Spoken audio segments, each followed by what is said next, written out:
Thanks everyone out there for taking some time to get an update on the core mining story. I think this is the third time I've presented core at the Metals Investor Forum.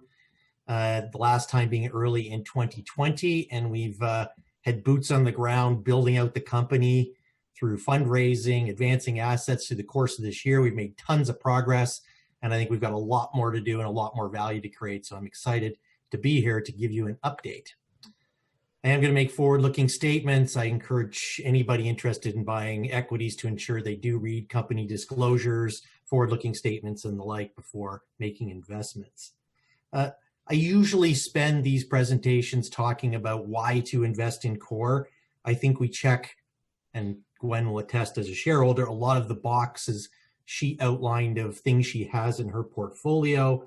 And I'm going to go through these again at the end, but I'd like to focus this time on going through the assets we have that have the nearest term news flow as opposed to the highest priority to give you an idea of what we've been up to at core. As a reminder, core has three main assets that have almost 5 million ounces. We are 100% gold. There's a little bit of silver in two of the projects, but we're primarily gold with 5 million ounces in the ground. And we've got internal diversification inside the company. The Imperial project, we completed a PEA this year. That project is moving into permitting to become a mine with some great exploration upside. Our Long Valley project also has a PEA to backstop value, and we're out exploring to grow the resources and the value of that PEA. And then I'm going to start on the project that arguably gets the least attention inside the company, but is currently generating a lot of excitement, the FG Gold project up in the Caribou region of British Columbia. So you hear a lot about districts. You know, we heard a prior presenter here talking about the Golden Triangle. Well, let's talk a bit about the Caribou. So you're going to hear the word Caribou a lot as I walk through these assets. The Caribou is the oldest gold district in British Columbia. It built infrastructure in British Columbia up the Fraser River Valley in the mid to late 1800s on gold discoveries up in the Caribou region. And it really built the cities of Vancouver from nothing but small forest towns to significant economic centers. It built towns up in the Caribou region like Barkerville, and it left behind a great legacy in British Columbia of mining. So, why are we excited internally? Well, partially it's due to the actions of another company, and that is Osisko Developments, which I like to describe as bringing back the Caribou. So Osisko Development is being spun out of Osisko Gold Royalties. They're bringing with them almost 6 million ounces at 4 grams per ton at what used to be called Barkerville. And this is the Barkerville Gold Project, which they now call the Caribou Gold Project. There's that Caribou name again. That project is being led by Sean Rusin. They've raised $100 million. They've got 6 rigs turning up there. I think as they would put it, they're finding gold everywhere they put a hole in the ground. And this is going to emerge as an incredible new company and put the Caribou back on the map of go-to gold districts in British Columbia and in North America. And guess who's got the second largest land position in the Caribou? You guessed it, it's core. Through the course of this year, we put together a total now of just over 1,000 square kilometers of claims. That includes 110 kilometers of the Eureka Thrust Trend, which controls mineralization on this part of the Caribou Belt. The projects are all 100% owned and low royalty. We have a flagship project called FG Gold where we're drilling right now. We've got a second gold discovery we made in 2018 at Gold Creek, right adjacent to Spanish Mountain. We've got 5 other early stage gold projects on the land package. We think we're in for a gold bonanza, just like Osisko is getting up in the north part of the belt. So let me zoom in a little bit onto one part of that land package at FG Gold where we're currently drilling. On that project, we've got a 20-kilometer at-surface geophysic and gold soil anomaly that was drilled several times in the past, generating a 1 million ounce, very shallow gold resource at about 0.8 grams per ton in what's called the main zone. And that mineralization has been traced in what you can see as this red area on the map, which is the north part of the limb from this big regional fold that goes around the district. In that, we've got drilling no deeper than 100 meters that's carrying 1 million ounces of gold in the main zone. Well, that deposit was drilled as a bulk disseminated ore body, but it's not. It's actually a complex, structurally controlled vein system that we're re-drilling to redefine and try to upgrade, as well as penetrate that rock mass at depth. Because if you look in the regional cross-section also in the slide at that yellow, there is great potential to chase the mineralization at this deposit underground and open up a massive amount of rock mass to discovery. So as such, we've drilled 8 holes in the winter of this year, which we released earlier this year. Had some great success in putting holes through the existing resource, proving that our sort of more modern, more scientific exploration program could be successful.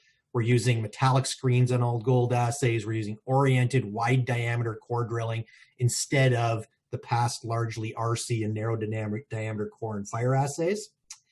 And we're stepping out. We're stepping out below and on strike on the ore body. We really like what we've seen. We found lots of VG. And in fact, we discovered, and this is in a pre-released hole, FG2369. You can see it right here with the gray circle on this map. Hit 3.9 grams over 10 meters, including 33.9 grams over a meter. And that was about 100 meters or double the depth of the known mineralization. Well, it's one of the first holes we drilled in the summer program, where we now have 25 holes in the can and a bunch of those with assays in those, yes, slow, but in the labs. We've seen more hits of VG, and you can see in this hole 2377, we put out a news release, I think 2 weeks ago, showing where we had penetrated deeper in the ore body. We got some VG deep down this hole, now 320 meters down dip from the shallow historic mineralization. We're really excited to get those assays back, and we're expecting a news release here sometime in the next couple weeks. So taking that sort of back around, FG Gold is shaping up to be an incredible opportunity to be the number 2 player on the coattails of Osisko and the Caribou, and bringing back the Caribou onto the market and into the world stage as a major gold district in North America. But that is actually not the flagship asset for Core, the one we usually talk the most about. The most advanced asset in the company is the Imperial Gold Project, which I will briefly outline here. And I like to think a picture says 1,000 words. So look in the background of this cover picture for the Imperial Gold Project. This is the exact location we plan to build the heap leach and part of the open pit for the project. It's flat, open, northern Sonoran Desert. And this is actually an extension of the Mexican gold fields coming across the border from Sonora into Southern California. We've got 2.2 million ounce resource. We did a PEA early this year that showed incredible economics. At $1,600 gold, it's got a $450 million NPV and a 52% IRR on one of the lowest capital intensity projects in the Southwest US. And it's a solid mid-tier mine at almost 150,000 ounces of gold production. But what we're most excited about, in addition to taking that project into permitting to become a mine, is the exploration upside. So in order to generate value for our shareholders, we took the original claims we bought from Goldcorp, which was the Imperial existing resource, and we staked almost a total of 20,000 acres of claims that extends our 100% owned ground from this project up to the nearly 9 million ounce Mesquite Gold Camp, which has been mined for 25 years in this same county in California, is currently owned by Equinox Gold. This opens up a massive exploration opportunity for Core. We've gone out with geophysics and IP looking under the cover that's on this ground for new discoveries. We found some very interesting structure, which tends to control gold mineralization. We're out in the field over the last couple weeks doing field prospecting and samples. And again, we have a ton of samples in the lab. We've been finding a lot more outcrop than we thought we would in the desert quashes.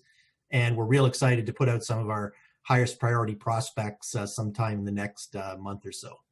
And we've currently got a 150 pad drill program in permitting with the Bureau of Land Management. This is all federal land that we expect to get sometime in early 2021 to have us drilling probably in Q2 at this project, subject to getting those permits in place. So again, looking to go out and hit some of these high priority targets and demonstrate the incredible opportunity we have here, not only in development of Imperial, but in making new discoveries and growing that project. And finally, in the company, we've got a third project, which we're also paying attention to, called Long Valley. This is again on federal land. It's part of the Walker Lane trend, although it's just across the border from Nevada in mid-central California, called the Long Valley Gold Project. This is on a cattle lease, which you can see in the background. And 20 years later, you can still see Royal Gold's drill construction roads here. You can see those straight lines kind of heading off into the distance. That is the original drill roads for this 1.7 million ounce resource. We did a PEA a couple months ago that also shows it's got a really nice economics, potential 100,000 ounce producer with a reasonable mine life. But we believe we've got real exciting opportunities to, with a very little bit of drill investment, to step out and grow the oxide gold in this project and grow the size of resources behind that PEA. And that's exactly what we're doing. We're currently permitting a drill program for next year to go grow oxides and test this deposit for high-grade sulfides at depth, because it is an intact epithermal deposit. Bringing all that back around in a circle, since we last were at MIF, we have done a lot of work in building out the company. We've now built out a team of both exploration and development professionals.